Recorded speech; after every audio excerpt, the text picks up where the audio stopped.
এই যে বন্ধুরা দেখুন, আমি চাল দিয়ে, ছোলার ডাল দিয়ে আর বিউলির ডাল দিয়ে এটা কেক বানিয়েছি। এই দেখুন, ভাতের চাল, ভাতেরই চাল, মানে ইডলির মতন কেক বানিয়েছি। দেখুন কত সফট হয়েছে।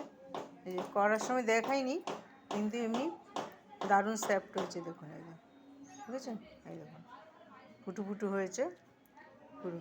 এই দেখুন, এই যে রাত্রেবেলা ভিজিয়ে রেখেছিলাম ছোলার ডাল, বিউলির ডাল আর ভাতের চাল। ছোলার ডাল, বিউলির ডাল আর ভাতের চাল, ওই বাঁশকাঠি চাল, সেটা দিয়ে করেছি। পুরো কীভাবে করেছি, কড়াইয়ের মধ্যে জল নিয়েছি, জল নিয়ে একটা স্ট্যান্ড দিয়েছি, ফোটানোর পর এই যে এই বাটিটার মধ্যে দিয়েছি একটু তেল মাখিয়ে,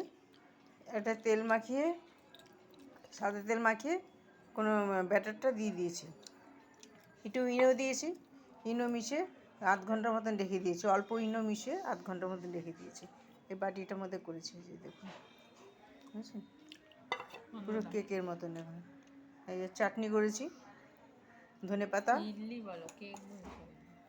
ধনেপাতা আর পুদিনা পাতা, রসুন, একটু মিষ্টি দিয়ে চাটনি বানিয়েছি। চাটনিটা দারুণ টেস্ট হয়েছে, তেঁতুল দিয়েছি, ফাইন হয়েছে চাটনিটা। মানে কেমন হয়েছে খেতে? ভালো। খাচ্ছে, মুখটা ইয়ে কর, এক্সপ্রেশন ভালো হয়েছে খেতে।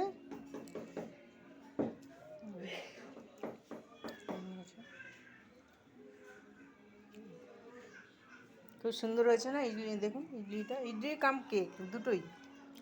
মিষ্টি দিলে সব কেকের মতন হয়ে যাবে, ডিম আর মিষ্টি দিলে কেকের মতন হয়ে যাবে। এটা ডিম আর মিষ্টি দেইনি, তাই ইডলির মতন হয়েছে, মানে বড় করেছি আর কি। ছোলার ডাল, বিউলির ডাল আর ভাতের চাল, মানে বাঁশকাঠি চাল আর কি। বন্ধ করো। দারুণ হয়েছে খেতে, ফাইন। আপনারা খেয়ে করবেন আর সাবস্ক্রাইব করবেন, প্লিজ কমেন্ট করবেন প্লিজ। তাহলে যার মানে শিখতে ইচ্ছে করে সেটা আমাকে বলবেন, কমেন্ট করে বলবেন, আমি শিখিয়ে দেবো।